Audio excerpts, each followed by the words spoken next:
زدني علما اللهم ربي زدني علما اللهم ربي زدني علما. تمام قسم کی تعریفات اور صفات کی بڑائی بڑائی بزرگی اس رب کائنات خالق دو جہاں مالک ارض و سما کے لیے لائق و زیبا ہے، جنہوں نے ہم تمام بنی نوعی انسانیت کو اشرف المخلوقات بنایا اور بے شمار نعمتوں سے ہمیں اور آپ کو نوازا.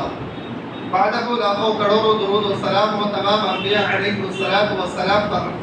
خصوصاً آخری نبی تاجدار مدنی جناب محمد اکرم صلی اللہ علیہ وسلم پر. اللهم صل على محمد وعلى آل محمد كما صليت على إبراهيم وعلى آل إبراهيم إنك حميد مجيد. اللهم بارك على محمد وعلى آل محمد كما باركت على إبراهيم وعلى آل إبراهيم إنك حميد مجيد. محترم سامعین کرام، حاضرین جمع، قرآن کریم کی آیت کریمہ سورہ نساء کہ ہم نے تلاوت کی ہے، جس مناسبت سے پچھلے خطبہ میں آپ کے سامنے دھوکے کے سلسلے میں چند باتیں واضح کرنے کی کوشش کی تھی کہ دھوکے باز انسان نہ تو دنیا والوں کو پسند ہے اور نہ اللہ رب العالمین کو پسند ہے. اس سلسلے میں چند دلائل پیش کر کے آپ کے سامنے دھوکے کے حوالے سے چند باتیں عرض کی تھی اور سمجھانے کی کوشش کی تھی کہ اللہ اور اس کے رسول کے نزدیک سب سے بدترین انسان اگر کوئی ہے تو وہ دھوکے باز انسان ہے. ساتھ میں نے یہ بھی کہا تھا کہ ایک مومن، ایک مسلمان، ایک کافر، ایک یہودی، ایک نصارہ، ایک صابی اپنے اپنے مذہب تک اس وقت تک قائم و دائم ہے جب تک کہ وہ انسان کسی کو دھوکہ نہیں دیتا. جب وہ انسان کسی کو دھوکہ دے دے تو ایسے انسان کو اللہ رب العالمین، چاہے وہ کسی بھی مسلک کے ماننے والے ہوں، کسی بھی مذہب کے ماننے والے ہوں، دھوکہ دینے کے بعد وہ انسان ڈائریکٹلی ایک الگ مذہب میں آ جاتا ہے، یعنی وہ منافق ہو جاتا ہے. اور کئی سارے دلائل آپ کے سامنے رکھنے کی بھی کوشش کی تھی، اور ان سب سے بڑھ کر کے مسلمانوں کے حوالے سے اللہ رب العالمین نے فرمایا کہ مسلمانوں میں سب سے بڑا منافق، سب سے خطرناک انسان وہ ہے جو اللہ رب العالمین کو دھوکہ دے، یعنی نمازوں میں سستی اور کاہلی کرے. تو یہ چند چیزیں آپ کے سامنے ذکر کی تھی. اب آج اس بات کو واضح کرنے کی کوشش کریں گے کہ دھوکہ سے ہم اور آپ کیسے بچیں، دھوکہ سے کیسے بچا جا سکتا ہے. اللہ رب العالمین نے دھوکہ سے بچنے کی جو سب سے پہلی صورت بتلائی ہے وہ ہے تقوی، اللہ کا خوف دل میں ہونا چاہیے. سورہ انفال کے اندر اللہ رب العالمین نے ارشاد فرمایا یا ایھا الذین آمنوا ان تتقوا اللہ یجعل لکم فرقانا. اے ایمان والو، اگر تم اللہ رب العالمین سے ڈرو گے، ان تتقوا اللہ، اگر تم اللہ رب العالمین سے ڈرو گے تو یجعل لکم فرقانا، تو اللہ رب العالمین تمہارے لیے فرقان کو پیدا کر دے گا. حق و باطل میں تمیز کرنے کی صلاحیت تمہارے اندر پیدا کر دے گا. صحیح اور غلط کے درمیان فیصلہ کرنے کی تمیز آپ کے اندر پیدا کر دے گا. وَيُكَفِّرْ عَنْكُمْ سَيِّئَاتِكُمْ، اور تم سے تمہارے گناہوں کو دور کر دے گا. وَيَغْفِرْ لَكُمْ، اور تمہاری مغفرت بھی کر دے گا. وَاللَّهُ ذُو الْفَضْلِ الْعَظِيمِ، اور اللہ رب العالمین بڑا ہی فضل و کرم والا ہے. اگر انسان اللہ رب العالمین سے ڈرتا ہے، تقوی اختیار کرتا ہے، تو اللہ رب العالمین جو سب سے پہلی اس کے لیے نصیحت کرتا ہے کہ جب تم تقوی اختیار کر لو گے تو تمہارے لیے خوشخبری ہے کہ یجعل لکم فرقانا، تمہارے لیے فرقان کو پیدا کر دے گا، یعنی تم اب حق اور باطل کے درمیان تمیز کرنا سیکھ جاؤ گے کہ یہ صحیح ہے، یہ غلط ہے، یہ حلال طریقے سے مال کو کمانا ہے، یہ باطل طریقے سے مال کو کمانا ہے، یہ حرام کردہ چیزیں ہیں، یہ حلال کردہ چیزیں ہیں۔ حلال و حرام میں تمیز کرنا سیکھ جائیں گے، حق و باطل میں تمیز کرنا سیکھ جائیں گے، اور اللہ اور اس کے رسول کی اطاعت و فرما برداری کرنا سیکھ جائیں گے۔ یہ بشارت ہے اور خوشخبری ہے، سب سے پہلی بشارت۔ اور دوسری چیز جو ہر مسلمان اس بات کی خواہش مند ہے وہ ہے یغفر لکم ذنوبکم، انسان کے گناہوں کو معاف کر دیا جائے، ان کے گناہوں کو ان سے دور کر دیا جائے۔ ہر مسلمان چاہتا ہے کہ اللہ رب العالمین کسی نہ کسی طریقے سے ہماری گناہوں کو ہم سے دور کر دے، کوئی ایک ذریعہ ہمیں مل جائے جس کی وجہ سے، جس عمل کو کر کے ہم اور آپ اللہ اور اس کے رسول کے قریب ہو جائیں، برائی اور معصیات سے دور ہو جائیں۔ یہ ذریعہ انسان تلاشتا رہتا ہے، تو اس کے لیے سب سے پہلا ذریعہ جو اللہ نے بتایا، اتقوا اللہ،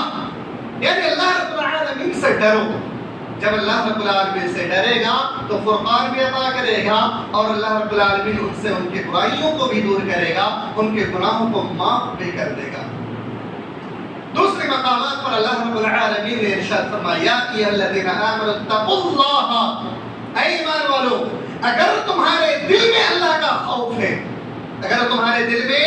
اللہ کا خوف ہے، وآمنوا برسولہ، تو اس کے رسول کے اوپر ایمان لے کر کے آؤ۔ اگر تمہارے دل میں اللہ کا خوف ہے تو اس کے رسول کے اوپر ایمان لے کر کے آؤ۔ وآمنوا برسولہ یؤتکم کفلین من رحمتہ، بدلے میں اللہ رب العالمین آپ کو دوہرا رحمت نازل فرمائے گا۔ وَيَجْعَلْ لَكُمْ نُورًا، اور تمہارے لیے روشنی کو پیدا کر دے گا۔ اور اسی روشنی کی تلاش میں ہر مسلمان رہتا ہے۔ روشنی، انسان جب اجالے میں، دن میں جب گھروں سے باہر نکلتا ہے تو راستوں میں، سڑکوں میں اسے چلتے وقت یہ چیزیں واضح طور پر نظر آتی ہے کہ راستے میں کہیں کیچڑ تو نہیں، کہیں گڈھا تو نہیں، کہیں راستہ خراب تو نہیں، کانٹا تو نہیں۔ یعنی دن کی روشنی میں جیسے کہ انسان صاف طور پر سب چیزوں کو دیکھ سکتا ہے، تو جب اللہ رب العالمین اس کے اندر نور کو پیدا کر دے گا تو اسی طریقے سے جب بھی وہ صحیح راستے سے ہٹ کر کے غلط راستے کی طرف جائے گا، اسے صاف طور سے نظر آنے لگے گی کہ یہ راستہ غلط ہے، یہ گڈھا ہے، یہ کیچڑ ہے، یہ آگ ہے، اور یہ بدبختی والا عمل ہے۔ اس چیز کو صاف طور سے دیکھنا شروع کر دے گا۔ وَيَجْعَلْ لَكُمْ نُورًا يَمْشُونَ بِهِ، اور اس نور کے ذریعے سے وہ چلے گا پھرے گا۔ تو یہ انسانوں کے لیے، مسلمانوں کے لیے بشارت ہے۔ اگر اللہ رب العالمین کا تقوی انسان اپنے اندر سماتا ہے تو یہ سب سے پہلی چیز ہے۔ انسان اگر اپنے اندر تقوی کو پیدا کر دے، اللہ کا خوف کو پیدا کر دے، تو اللہ رب العالمین اس کے لیے نور کو بھی پیدا کرتا ہے اور فرقان کو پیدا کرتا ہے اور اس کے گناہوں کو دور کر دیتا ہے۔ اللہ رب العالمین ہم تمام لوگوں کو اپنے دلوں میں تقوی اختیار کرنے کی توفیق عنایت فرمائے، آمین یا رب العالمین۔ دوسری چیز، جب ہمارے اور آپ کے درمیان کوئی ایسا انسان آ جائے جو غلط خبریں دینے والا ہو، تو دھوکہ سے بچنے کی دوسری صورت آپ اس کی تحقیق کر لیا کریں۔ اگر آپ چاہتے ہیں کہ آپ دھوکہ سے بچنا چاہتے ہیں، کہ دھوکہ سے آپ بچ جائیں، آپ دھوکہ نہ کھائیں، تو کوئی انسان کسی بھی معاملے میں، حتیٰ کہ آپ کے گھر والے بھی اگر آپ کو کسی بات کی خبر کر رہا ہے، آپ کے والدین کسی بات کی آپ کو خبر دے رہا ہے، آپ کی بیوی کسی بات کی خبر دے رہی ہے، آپ کا شوہر، بہنوں کو شوہر اگر کسی بات کی خبر دے رہے ہیں، تو ہر بات کو پہلے تحقیق کر لیا کریں اس سے پہلے کہ آپ ایکشن لیں۔ بغیر تحقیق کے اگر آپ اس معاملے میں ایکشن لیں گے تو آپ کے لیے خسارہ ہوگا، آپ دھوکے میں پڑیں گے۔ سورۃ الحجرات کے اندر اللہ رب العالمین نے ارشاد فرمایا، یا ایھا الذین آمنوا، اے ایمان والو، ان جاءکم فاسق، اگر تمہارے پاس کوئی فاسق آئے، کوئی خبر بتلائے، کوئی سی بھی خبر ہو، ان جاءکم فاسق بنبأ فتبینوا، وہ آ کر کے تمہیں اس بات کو بتلائے، خبر دے، تو آپ کے لیے پہلی چیز ضروری ہے کہ آپ اس کی تحقیق کر لیا کریں، اس کو پتہ کر لیا کریں کہ فلاں انسان جو خبر دے رہا ہے وہ انسان واقعی حقیقی خبر دے رہا ہے، یہ انسان کی بات جو ہے جھوٹی ہے۔ ان تصیبوا قوما بجہالۃ، اللہ فرماتا ہے کہ کہیں ایسا نہ ہو جائے کہ تم نادانی میں، جہالت میں، جانے انجانے میں تم کچھ غلط کر بیٹھو۔ ان تصیبوا قوما بجہالۃ فتصبحوا علی ما فعلتم نادمین، پھر بعد میں اپنے کیے پر شرمندہ ہو جاؤ کہ جو تم نے عمل کیا اس کی وجہ سے تم شرمندہ ہو گئے۔ یہ آیت کریمہ بھی کسی ایسے وقت میں نازل نہیں ہوئی تھی میرے بھائیوں۔ اللہ کے رسول صلی اللہ علیہ وسلم کے پاس جب صحابہ کرام میں سے ہی چند صحابہ کرام نے جب غلط خبریں دیں تو صحابہ کرام کے معاملے میں انتشار ہو گیا، غلط فہمی پیدا ہو گئی۔ اللہ کے رسول صلی اللہ علیہ وسلم کو بھی صحابہ کرام کی باتوں پر یقین آ گیا، جن لوگوں نے غلط خبریں دی تھی ان کی باتوں پر، جبکہ سامنے والا شخص غلط نہیں تھا اور نہ بتانے والا شخص بھی غلط تھا، کچھ غلط فہمی تھی جس کی وجہ سے آ کر کے اللہ کے رسول صلی اللہ علیہ وسلم کو جب خبریں دی اس بنا پر اللہ کے رسول صلی اللہ علیہ وسلم کو بھی غلط فہمی پیدا ہو گئی تھی۔ اللہ رب العالمین نے قرآن کریم کی آیت ہی نازل کر دی، فرمایا کہ اے ایمان والو، خبریں بتلانے سے پہلے تحقیق کر لیا کرو کہ اس کی حقیقت کیا ہے، تاکہ تمہاری اس خبر کی وجہ سے کسی اور انسان کو جس کی تم نے خبر دی ہے، جس کے بارے میں تم نے بتلایا ہے، اسے کوئی نقصان نہ پہنچ جائے اور بعد میں تم خود اپنے آپ پر شرمندہ نہ ہو جاؤ۔ میرے بھائیوں، تو ہمارے اور آپ کے لیے بھی یہ واجب ہے، ضروری ہے کہ اگر ہم اور آپ کے دھوکے میں پڑنا نہیں چاہتے ہیں، دھوکہ میں مبتلا ہونا نہیں چاہتے ہیں، تو ہم اور آپ بھی جب کوئی بھی انسان ہمیں اور آپ کو کسی بھی بات کی دلالت کرے، خبر دے، تو ہم اور آپ نے اس کی خبر کو تحقیق کر لیا کرے۔ میرے بھائیوں، ہمارے گھروں کے ماحول میں ایک بات میں بتلا دوں، ہمارے گھروں کے اندر خاص طور سے ساس اور بہو کے معاملے میں بڑی بات آ جاتی ہے۔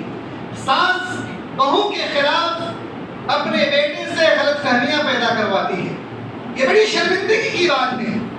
چھوٹی سی بات کو بڑھا کر کے، لمبی چوڑی بات بنا کر کے بہو کے خلاف بیٹے کو اکساتی ہے، اور بعض دفعہ ایسا بھی ہو جاتا کہ بہو اپنے ساس کے خلاف بیٹے کو اس کے ماں کے خلاف اور غلاتی ہے اور بہکاتی ہے۔ دونوں صورتوں میں بغیر تحقیق کے بیٹا یا شوہر اگر کسی کے اوپر ایکشن لیتا ہے تو گویا کہ یہ انسان خود بذات خود غلط ہے اور بعد میں اس کو شرمندہ ہونا پڑتا بھی ہے اور شرمندہ ہوا بھی ہے کئی معاملے میں۔ اس لیے گھر کے ماحول کو بھی اگر آپ کو درست رکھنا ہے تو چاہے ماں ہو یا بیوی ہو، دونوں صورتوں میں اگر کوئی بات آپ کو کسی بھی معاملے میں بتلا رہی ہے تو آپ اس کی تحقیق کر لیا کریں کہ ان دونوں میں سچ کیا ہے اور جھوٹ کی بات کیا ہے، تاکہ صحیح فیصلہ اور حق فیصلہ آپ کر سکیں۔ یہ دوسری چیز تھی جس کے بارے میں اللہ رب العالمین نے فرمایا کہ آپ اس کی تحقیق کر لیا کریں، یعنی کوئی بھی اگر انسان آپ کو خبر دے رہا ہے تو اس کی تحقیق کر لیا کریں، اگر بغیر تحقیق کا ہم عمل کریں گے تو دھوکے میں مبتلا ہو جائیں گے۔ تیسری چیز، جس جگہ سے آپ کو ایک دفعہ دھوکہ مل گیا ہو وہاں پہ آپ کو چوکنا ہو جانا چاہیے، احتیاطی تدبیر کو اختیار کر لینی چاہیے۔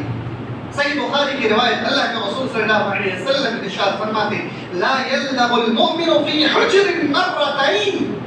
مومن کبھی بھی ایک جگہ سے دو مرتبہ دھوکہ نہیں کھاتا۔ جس جگہ سے کسی مسلمان بھائی کو، کسی مومن کو دھوکہ مل جائے اس کو پہلے ہی چوکنا ہو جانا چاہیے۔ میرے بھائیوں، ہر انسان اپنی روزی روٹی کی تلاش میں جب گھر سے نکلتا ہے، ایسے صورت میں اس کے پاس دو اختیارات ہوتے ہیں، یا تو وہ انسان خود کوئی کاروبار تجارت کرتے ہیں، بزنس کرتے ہیں، دوسرا معاملہ کہ وہ خود کسی اور کے پاس جا کر کے نوکری کرتا ہے۔ دو ہی صورت انسان کے پاس ہوتا ہے، یا تو وہ خود کسی معاملے میں تجارت کرتا ہو یا پھر وہ کسی کے پاس جا کر کے نوکری کرتے ہو۔ تجارت کرنے والے معاملے کے لیے اگر کوئی انسان تجارت کر رہا ہو تو اس انسان کو جب کسی سے کوئی سامان خرید رہے ہوں اور اسے بار بار دھوکہ مل رہا ہو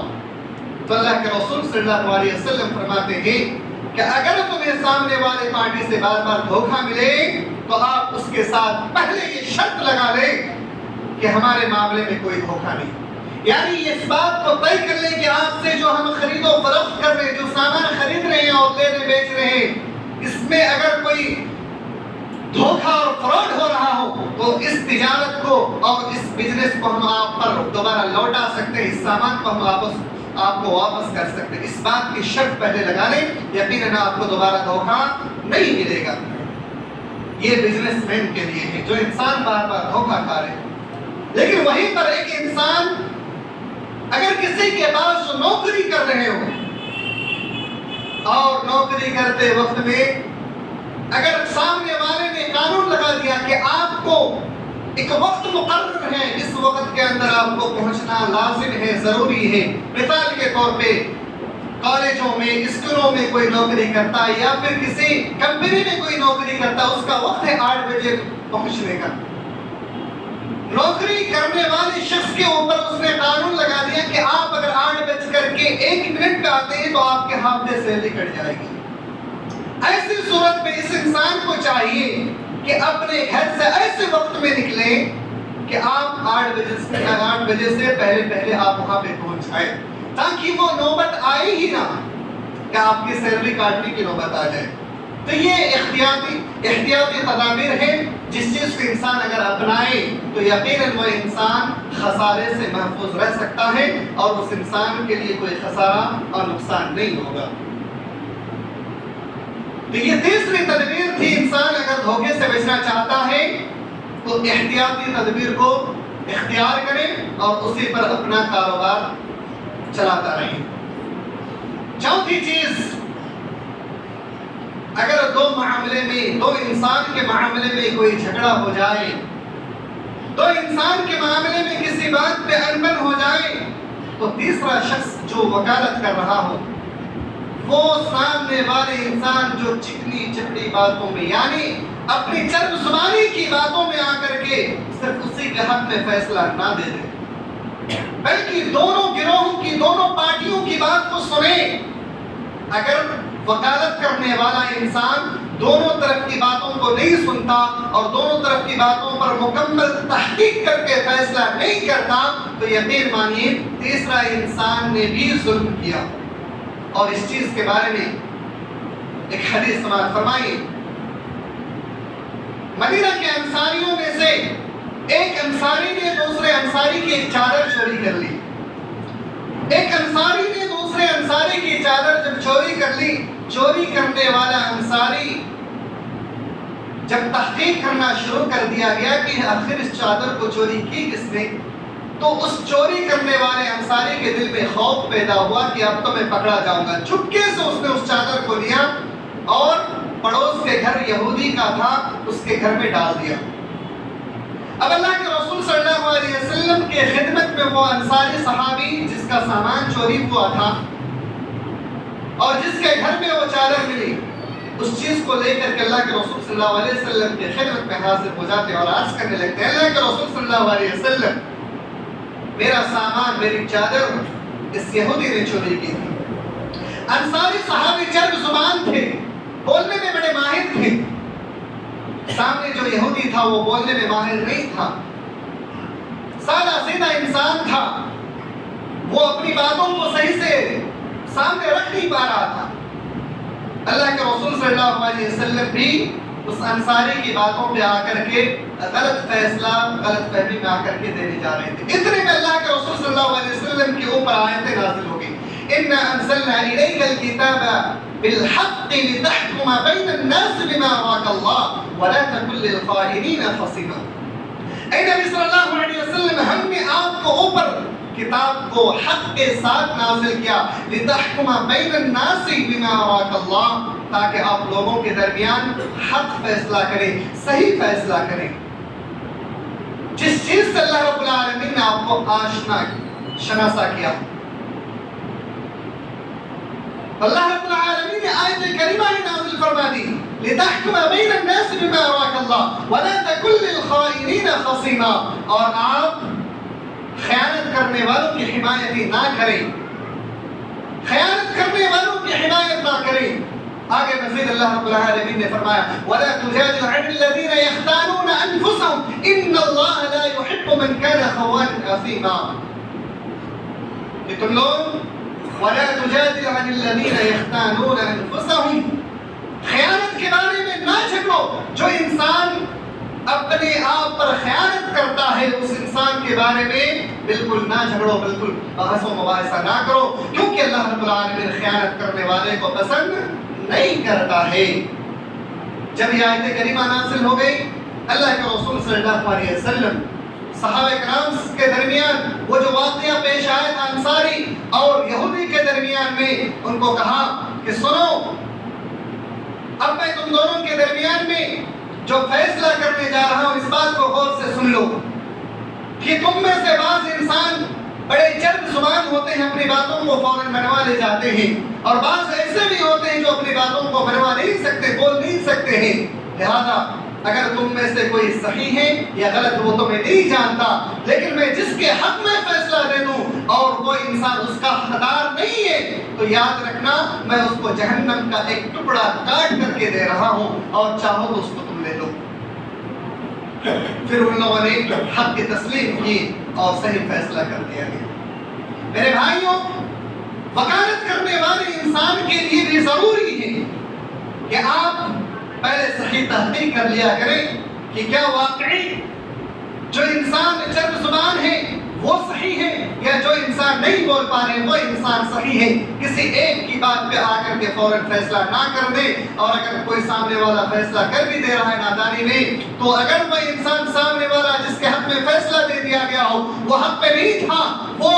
انسان غلط تھا، اور اپنے حق میں فیصلہ لے کر کے اگر وہ جا رہا ہوتا ہے تو یقین مانی وہ جہنم کا ایک ٹکڑا اپنے ساتھ میں جا رہا ہوتا ہے، اور قیامت کے روز توق بنا کر کے اس کے گلے میں ڈال کر کے اس کو لایا جائے گا۔ کتنی خطرناک سزا میرے بھائیوں۔ اس لیے وکالت کرنے والے انسان کے لیے بھی ضروری ہے کہ آپ جب بھی فیصلہ کریں تو آپ پہلے تحقیق کر لیا کریں، انشاءاللہ آپ کے ساتھ دھوکہ نہیں ہوگا۔ یہ چوتھی چیز تھی۔ پانچویں چیز، اگر آپ دھوکہ سے بچنا چاہتے ہیں تو اگر سامنے والے انسان کو آپ دیکھ رہے ہیں کہ وہ انسان کسی سے دھوکہ کر رہا ہے، کسی سے فراڈ کر رہا ہے، تو آپ کے لیے ضروری ہے کہ آپ اس کو نصیحت کریں، اس کو سمجھائیں۔ حضرت ابو ہریرہ رضی اللہ تعالی عنہ بیان فرماتے ہیں کہ اللہ کے رسول صلی اللہ علیہ وسلم مدینہ کی گلیوں میں نکلے تو ایک صحابی کا غلہ گیہوں سامنے رکھا ہوا تھا، اس گلے کے اندر ہاتھ کو ڈال دیا۔ جب ہاتھ کو ڈالا تو اس میں نمی محسوس کی۔ اللہ کے رسول صلی اللہ علیہ وسلم نے ان سے پوچھا کیا معاملہ ہے، اے مال کے مالک یہ کیا ہے؟ اس نے کہا اللہ کے رسول صلی اللہ علیہ وسلم بارش ہوئی تھی جس کی وجہ سے بھیگ گیا۔ اللہ کے رسول صلی اللہ علیہ وسلم نے فرمایا پھر تم نے اس کو اندر چھپا کر کے کیوں رکھا، باہر ظاہر کر کے کیوں نہ رکھا تاکہ لوگ دیکھ لیتے اور دھوکے میں مبتلا نہ ہوتے۔ من غشنا فلیس منا، جس شخص نے بھی کسی کو دھوکہ دیا وہ ہم میں سے نہیں ہے۔ تو میرے بھائیوں، سامنے والے انسان اگر کسی کو فراڈی کر رہا ہے، دھوکہ دے رہا ہے، تو آپ کے لیے ضروری ہے کہ آپ اس کو نصیحت کریں، سمجھائیں کہ آپ دھوکہ نہیں دے سکتے، فراڈ نہیں کر سکتے، اس چیز کو ظاہر کر کے لوگوں کے سامنے پیش کیجئے۔ یہ الگ بات ہے کہ آپ اس کو اس کی قیمت مانگ لیں۔ مثال کے طور پہ آپ گیہوں کی تجارت کرتے ہیں، وہ بھیگ گیا، بھیگنے کی وجہ سے آپ نے خریدا تھا 10 روپیہ کلو، اب بھیگنے کی وجہ سے کوئی خرید نہیں رہا، اور اگر آپ 8 روپے 9 روپے بیچ میں تو آپ کا خسارہ ہو رہا ہے، تو آپ ان سے کہہ دیں کہ میری یہ خریدنے کی قیمت ہے، اگر آپ چاہیں تو 2-4 گرام میں زیادہ کر کے آپ کو دے دیتا ہوں، لیکن آپ جس قیمت میں میں نے خریدا اسی قیمت میں آپ لے لیجئے، یہ آپ دنیا اور آخرت میں آپ کے لیے بہتر ہوگا۔ نہیں تو اگر آپ اس کو چھپا کر کے دوسرے گیہوں کے ساتھ اگر آپ نے دے دیا، گویا کہ آپ نے فراڈ کیا، اور فراڈ کرنے والا اللہ اور اس کے رسول کا ساتھی ہو ہی نہیں سکتا۔ من غشنا فلیس منا، جس کسی نے بھی فراڈ کیا، دھوکہ کیا، وہ اللہ اور اس کے رسول کا نہیں ہے، ان میں سے نہیں ہے۔ میرے بھائیوں، یہ چند صورتیں تھیں دھوکہ اور فراڈ سے بچنے کی۔ ان چیزوں کو ہم اور آپ اگر اختیار کریں گے، احتیاطی تدابیر کو اگر اپنائیں گے، تو یقیناً ہم اور آپ دھوکہ سے بچ سکتے ہیں۔ اور اگر ہم نے اور آپ نے ان تدابیر کو، ان معاملات کو اختیار نہیں کیا، تو ہمارے اور آپ کے ساتھ پوری زندگی دھوکہ اور فراڈ ہو سکتا ہے۔ لہذا ہمیں اور آپ کو چاہیے کہ ہم اور آپ دھوکہ اور فراڈ سے بچنے کی جو صورتیں اللہ اور اس کے رسول نے ہمیں اور آپ کو بتائی ہیں، تعلیم دی ہے، ان صورتوں کو اختیار کرنے کی کوشش کریں۔ اللہ رب العالمین سے دعا ہے کہ الہ العالمین ہم تمام مومنین اور مومنات کو دھوکہ اور فریبی سے محفوظ رکھنے کی توفیق عنایت فرما۔ الہ العالمین ہمیں اور آپ کو ہمیشہ حلال روزی کی تلاش میں نکلنے اور حلال روزی کو کمانے کی توفیق عنایت فرما۔ آمین یا رب العالمین، وآخر دعوانا الحمدللہ رب العالمین۔